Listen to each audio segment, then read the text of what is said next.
É, o narcisista, ele tem um recalque e ele fica bloqueado lá, eu não sei dizer exatamente, uns 5, 6 anos, 7 anos. Ele tem um bloqueio. Só que cognitivamente ele não é bloqueado. Ele pode ser uma pessoa muito inteligente. E ele, profissional e tecnicamente, ele pode ter muito avanço. Só que quando o trabalho foi do grupo coletivo, ele acha que é só ele. E isso, os outros colegas que deram duro, perdão, os outros colegas que deram duro batem nele e dizem, como foi só você? Então vamos sair da equipe. Ele, sem certos especialistas, não consegue ir adiante. Mas no fundo, ele nunca acha que o trabalho é do grupo. Ele sente, ele sabe, porque a mãe dele entronizou isso, que fui eu que dei o brilho a esse trabalho. Agora, aí ele vê que leva a pancada dos colegas. Aí ele aprende a esconder essa percepção de que há algo errado. Então, ele aprende a discursar. O trabalho foi da equipe, eu agradeço a todos e tal. Mas no momento, o rabinho do cachorro aparece, não dá para esconder tudo. Mas ele, no fim, se dá o brilho assim, ou pega o trabalho, some só para si, leva para algum lugar, ou publica um livro, não cita nem os colegas com quem trabalhou, é ele. Quer dizer, a sociedade mostra ao narcisista que ele não está tão certo. Só que a mamãe dele, lá nos 6 anos, disse que ele era a única coisa linda do mundo. Então, ele fica um carro a 240 por hora com o freio de mão ligado. Ele se acha a 240 por hora. Só que a sociedade diz, liga o freio, você não é único. Aí ele aprende a disfarçar. Então, só para dar um exemplo, é aquela autoridade que diz que todo mundo no projeto lá da ONG trabalhou igual, mas isso é no comecinho do discurso. O tempo todo ele se enaltecendo como ele criou coisas. E é mentira que parte do trabalho foi dos outros. Só que muitas vezes ele não está mentindo assim. É que ele acha no dia a dia lá do trabalho que as coisas que dão certo foi ele que criou tudo. Porque ele é autocentrado em si, ele não sai do espelho. Ele se vê o tempo todo. E não seria uma maldade ética. É uma doença, é uma impossibilidade de ver o outro. Ele só vê a si mesmo como positivo e só vê os outros como negativo. Só que ele não é sincero, ele não diz assim. Um jornalista deveria aprender com a maioria, muitos políticos, né, e certos artistas, pegar esse disfarce narcísico. O narcisismo ele tem um lado bom que ele entusiasma a gente, não ter medo de errar e não achar que vai dar errado, porque mamãe disse que eu era melhor do que papai, então eu sou o super-homem. Aí todos nós temos que ter uma dose de narcisismo, senão a gente não tem coragem de ir na sala de aula, dar uma aula, e não tem coragem de diante de uma gravação, a gente dá uma entrevista como eu estou fazendo agora, e tem em mim um nível de narcisismo. Agora, o ruim do narcisismo é que ele acaba atrapalhando o trabalho social. Todo o trabalho é coletivo. E ele atrapalha porque ele acha que o único mérito é dele. Mas acha mesmo, entendam. Não é uma coisa antiética, ele é um mentiroso. Ele acha que ele é a única coisa boa na vida. Mamãe me disse isso quando eu tinha 3 anos, de 3 a 6 anos. Mamãe demonstrou isso o tempo todo. Logo, eu sou a única coisa boa do mundo. Como a sociedade dá pancadas, estão entendendo que ele faz o crime perfeito, ele aprende a esconder. Mas vai dar problema lá adiante. Na hora de fazer o livro, ele não bota seu nome, porque ele acha, no fundo, e não está mentindo para ele. Ele acha que ele é o único autor do livro, só ele tinha aquele conhecimento. E você até atrapalhava a respiração dele por você usar o oxigênio na sala quando estava do lado. Então eu entendo que é uma doença de não percepção do coletivo, mas eles aprendem a disfarçar. Eles citam a Bíblia, eles citam grandes pensadores científicos, eles dizem uma série de frases de pensamento que parece que está olhando os outros, mas você percebe na prática que isso é falso. Como se dá o diagnóstico? Vamos pensar num caso clínico, um analista ele percebe que na vida da gente a gente tem relações de conflitos. É comum que quando tem um conflito em qualquer prática social, tanto você, se tem uma só pessoa, a outra pessoa, estão fazendo coisas boas e coisas que não estão tão equilibradoras, harmoniosas, e as duas partes teriam que rever o que estão fazendo e fazer uma nova prática que harmonizasse o trabalho do coletivo. O narcisista ele nunca acha que ele é fonte de algum acidente na ação coletiva. Ele é aquele cara que tem razão em tudo sempre. Até que você pergunta para um cara desse, rapaz, será que é assim mesmo? Tudo que eu fiz nesses 2 anos estava errado.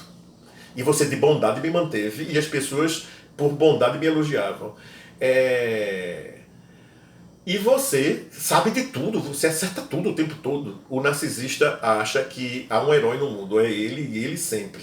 E as coisas que dão errado sempre são a culpa do outro.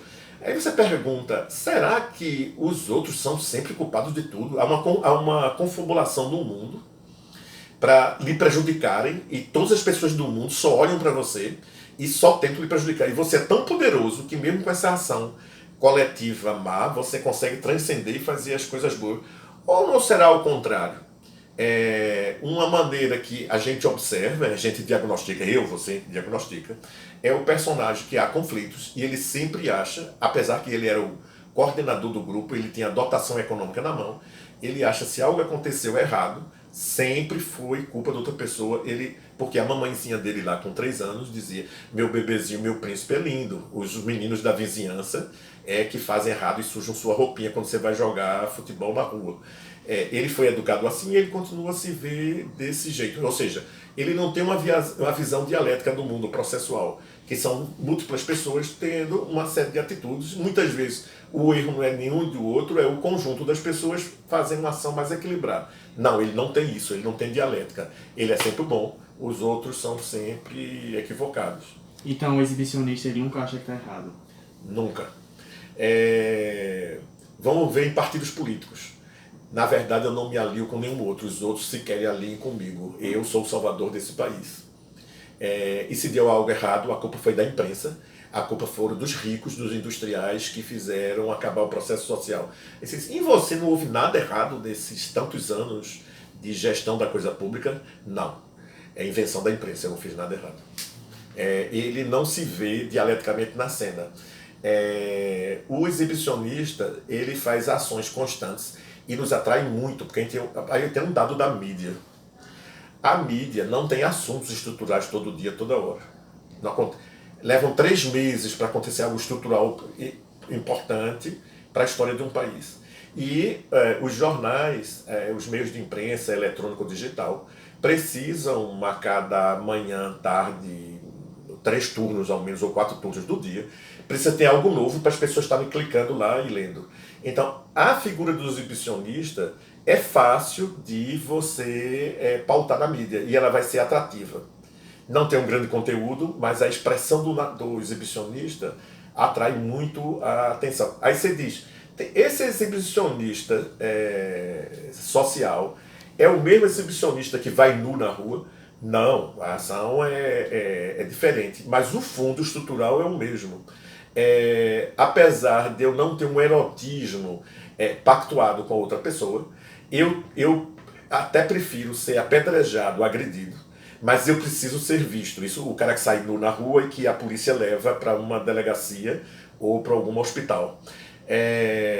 As figuras públicas, os políticos, já aprenderam pela ação da mídia de que eles sendo exibicionistas, vamos dizer uma coisa, um presidente de um país, vamos pensar lá e sempre falar mal das repúblicas bananeiras da América Central. Imagina um país lá que o sujeito diz, homens, se vocês querem transar, podem vir pegar as mulheres do meu país.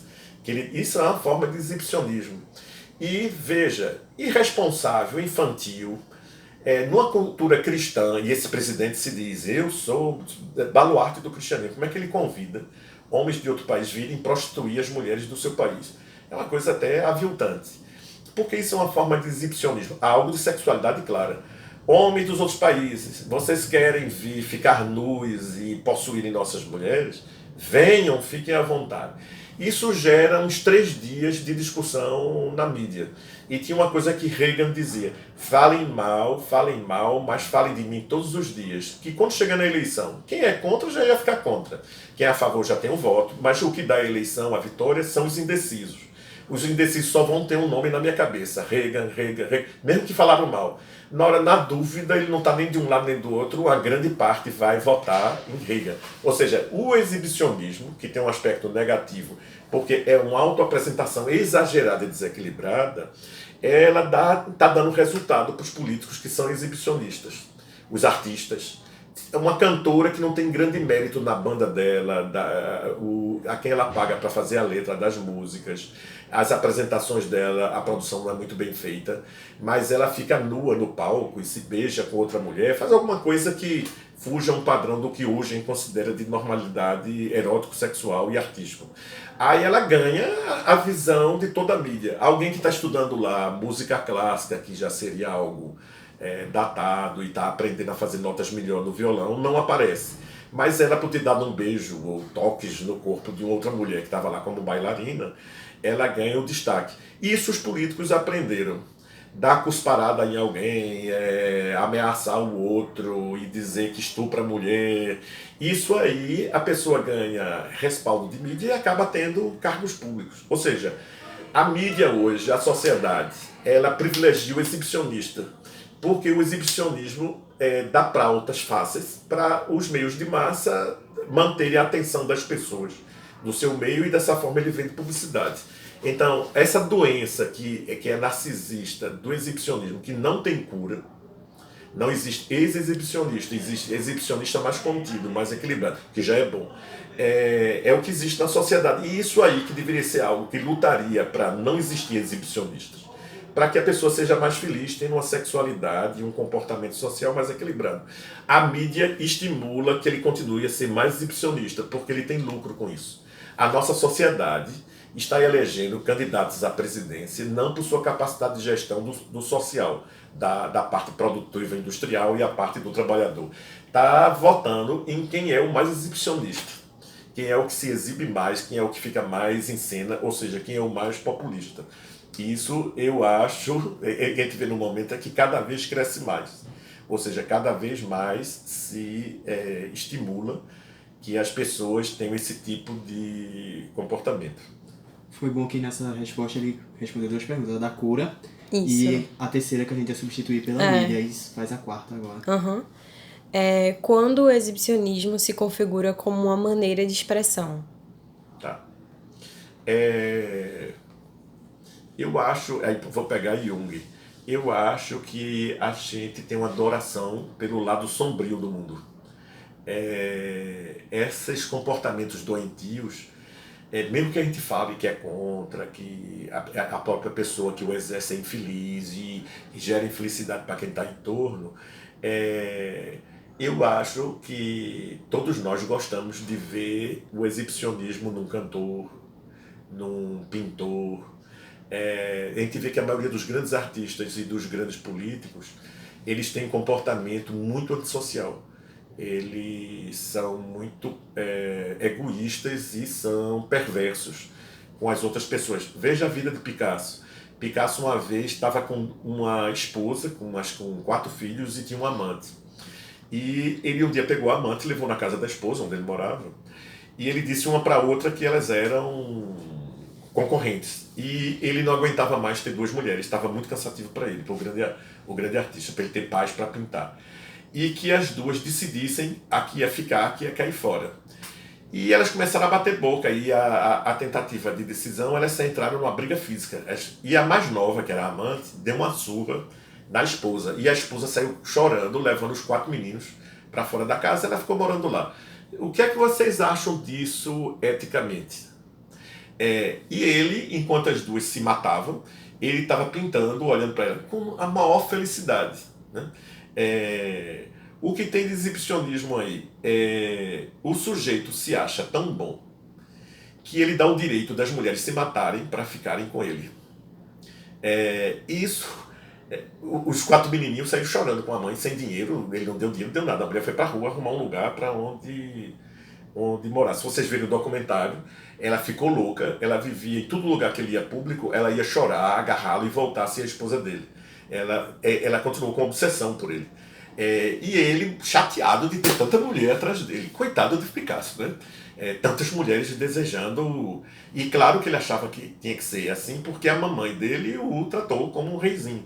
E era natural que ele possa dispensar uma mulher, porque os gastos estão grandes, e ele tinha que sair escondido para a casa da outra. Ele não queria mais sair escondido. Ele queria nesse momento ficar com a só. Daqui a pouco ele arrumou uma nova para competir com essa que estava aí oficialmente. Esse sujeito que se acha ótimo, que ele transgride na vida erótico, sexual, matrimonial, ele também tem a capacidade de transgredir nas artes. A gente quer em artistas que transgridam do que todo mundo faz, ele faça algo de novo. A gente quer na política, que vem um político que transgrida a sociedade como está aí, ajuda a dar saltos para ir adiante. O ser humano que dá saltos na política, na ciência, nas artes, nos grandes campos, muitas vezes ele dá salto da ética que ele tem com o companheiro, companheira dele. E ele faz atos que são de um egoísmo fora do comum, perversos, e onde vai destruir a figura do outro. E a gente tem um fascínio por essa figura, né? Mesmo falando mal disso aí de Picasso, não deixa de admirar o brilho que ele tinha das coisas que ele inventou. A humanidade parece que vai sendo guiada e vai seguindo esses tipos exibicionistas narcisistas, que sabem fazer essas grandes cenas de impacto. E um dado, feliz ou infelizmente, acho que infelizmente, não há cura, não há ex-narcisista. O que há, e aí vamos botar um pouquinho de otimismo com o que a psicanálise promete. Freud dizia, perguntaram, Freud, você consegue transformar pessoas tristes em pessoas felizes? Ele disse, a psicanálise não tem esse poder. O poder da psicanálise é transformar qualquer pessoa em um infeliz normal. A gente diz, que danado será infeliz normal? Ele diz, e não consegue, como um milagre, botar as mãos assim, e uma pessoa cheia de problemas tem um comportamento adulto, padrão e cooperativo. Ele diz, um infeliz normal que seria? É a pessoa que nota que em certos campos ele se desequilibra. E ele não se meter naqueles campos. Alguém que ganha a posse de uma empresa e ele começa a fazer piruetas para aparecer a todo momento e não leva uma boa produção sistemática da empresa, ela vai à falência e 40 empregados vão para a rua passar necessidade. Ele aprende que ele só dá para ser gerente, porque as decisões finais vão ser tomadas por um patrão equilibrado, mas ele gerencia a empresa fazendo seus narcisismos, seus exibicionismos, do lado que é positivo para a empresa, dando visibilidade a ela. Mas ele não chega ao ponto de pegar a contabilidade e usar mal para aparecer, porque está na mão de um patrão. Ele aprendeu isso, por exemplo, numa análise, que no campo de patrão, ele vai cometer acidentes, vai fazer as pessoas todas serem felizes. Como gerente, ele consegue, o narcisismo dele tem um papel de crescer a empresa, mas não ao ponto de destruí-lo. Então a psicanálise ensinaria pessoas desse tipo aonde ele poderia exercer bem suas ações. No palco, a gente quer ver um elevado grau de narcisismo da média dos artistas, né? Agora a gente não pensa que esse artista vai ser ministro da cultura, porque lá vai ser um desastre. Isso seria uma possibilidade da psicanálise. Você perceber em que espaço social um elevado grau de exibicionismo e narcisismo é aceito e em que espaços não é, onde vai ser um desastre para você próprio que é narcisista. Em termos gerais, seria isso que eu teria a dizer a vocês. Muito obrigado, professor. Tem alguma coisa a falar? Tem a última pergunta, que assim, ele já disse que não tem cura, mas se existe um tratamento e como esse tratamento funcionaria?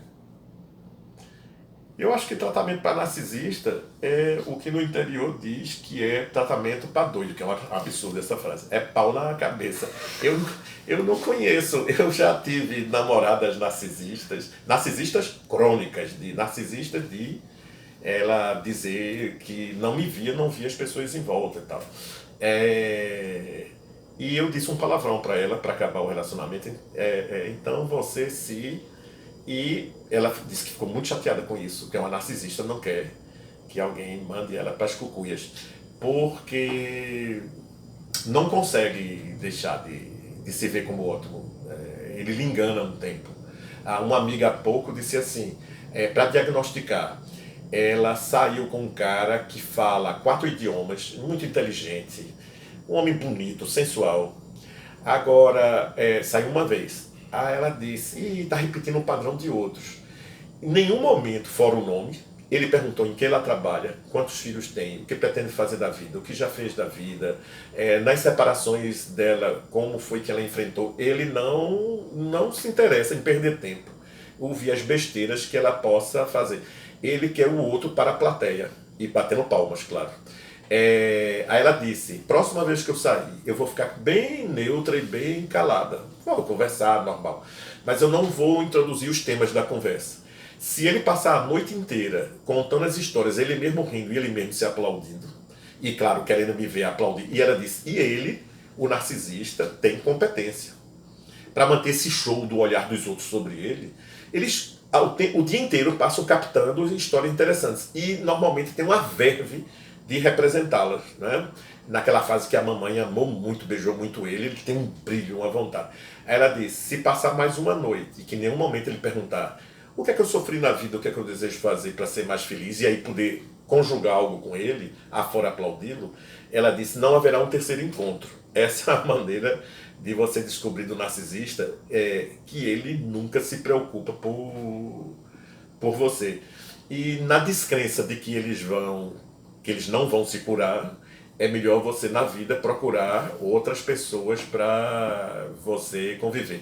Vamos pensar, vocês são jornalistas, vocês têm um papel de entrevistar um cara que gerencia, uma mulher que gerencia uma ONG lá no campo com agricultores, se a capacidade dele ou dela no microfone, de fazer coisas que chamam a atenção, que é importante, que atrai verba, atrai alianças, se isso é realmente um sentido amoroso de ajudar quem está próximo dela, ou é um sentido de só essa pessoa brilhar, aparecer em detrimento, apagando os outros que podiam cooperar. O papel do jornalista é observar a cena de teatro, pensa no teatro social, e retratar de uma maneira que o leitor diz, essa pessoa está sendo até positivo com o movimento, mas a médio e a largo prazo vai ser um problema, porque como ela não vê os outros, esse processo social vai ser destruído.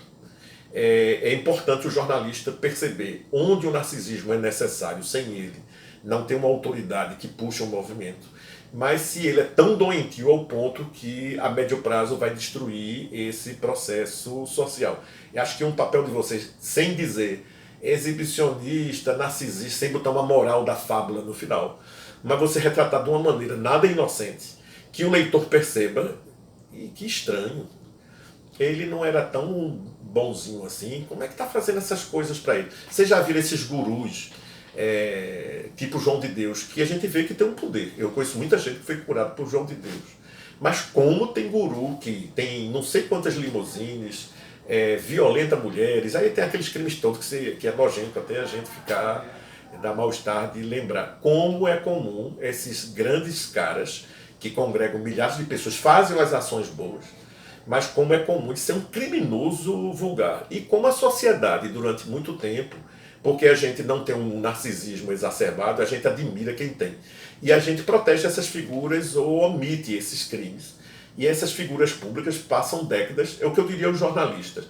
Como vocês podem aprender o que é exibicionismo e narcisismo e muito cedo denunciar um João de Deus antes que passe 30 anos, aquela chocadeira de mulheres tendo crianças que são vendidas no exterior e depois de um quarto parto elas são mortas para um dia não fugir e denunciar. Vocês acham que isso humanamente é factível, um país ficar décadas, um sujeito desse fazendo isso? Isso é um absurdo. A função do jornalismo seria descobrir e evidenciar esses personagens para que a sociedade perceba e ele não violente 500 e poucas mulheres. Na terceira, quarta, quinta, ou nenhuma, seria o ideal, mas na terceira, quarta, quinta que fez isso, de alguma maneira o radar da mídia percebesse e expusesse isso aí para evitar que esse cara continue fazendo mal para a sociedade. Se ele quer se exibir, fazer um show, faça, mas sem estar violentando ninguém. Né? Isso nós teríamos que refinar os níveis de exibicionismo na sociedade, se é que isso é possível, se isso não é uma mera utopia minha. Mas vocês teriam que saber diagnosticar narcisismo e exibicionismo, e vocês teriam que saber como escrever sem fazer uma acusação chavão, você botar os fatos de uma maneira que o leitor se apercebesse disso. Professor, obrigado. Obrigada, professor. Foi ótimo, adorei. Foi muito bom.